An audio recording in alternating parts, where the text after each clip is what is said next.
5 blood test నా patients అందరికీ master health చెకప్లో నేను యాడ్ చేసేది ఏంటో ఈరోజు చూద్దాం. రొటీన్ బ్లడ్ టెస్ట్ కంటే మనం ఈ టెస్ట్ యాడ్ చేసామంటే కొన్ని నెలల నుంచి ఏళ్ల వరకు డిసీజెస్ ఎర్లీగా కనిపెట్టగలుగుతాం. Number 1 apo B or apolipoprotein B.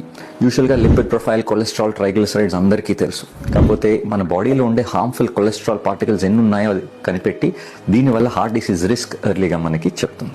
Number 2 high sensitive C reactive protein HSCRP అనేది. ఇది మన బాడీలో ఉండే హిడెన్ ఇన్ఫ్లమేషన్ ని కనిపెడుతుంది. ఇది ఒక risk factor for heart disease, diabetes and even cancer. Number 3 omega-3 index. ఇది కానీ తక్కువ ఉన్నదంటే మన heart disease risk, poor brain function and inflammation ఎక్కువగా ఉంటుంది. సో మనం ఎర్లీగా డయట్లో కానీ సప్లిమెంటేషన్లో omega-3 యాడ్ చేసుకోవాలని ఇండికేట్ చేస్తుంది. Number 4 fasting insulin. HbA1c, average blood glucose అన్ని చేసేప్పటికీ already pre diabetes or diabetic stage అని మనకు తెలియచ్చు. కాకపోతే ఈ fasting insulin early insulin resistance మనకు కనిపెట్టి ఎర్లీ ఇంటర్వెన్షన్ చేసుకోవడానికి హెల్ప్ చేస్తుంది. Number 5 homocysteine. దీని లెవెల్స్ ఎక్కువ ఉన్నాయి అంటే మన స్మాల్ బ్లడ్ వెజల్స్లో డ్యామేజ్ ఉన్నట్టు అర్థం. దానివల్ల heart disease risk, brain stroke, dementia వీటన్నిటి రిస్క్ ఎక్కువగా ఉందని తెలుస్తుంది. ఈ 5 టెస్ట్స్ మీరు రెగ్యులర్గా మాస్టర్ హెల్త్ చెకప్లో యాడ్ చేసుకున్నాను డిసీజ్ మంత్స్ 2 years ఎర్లీగా కనిపెడతారు.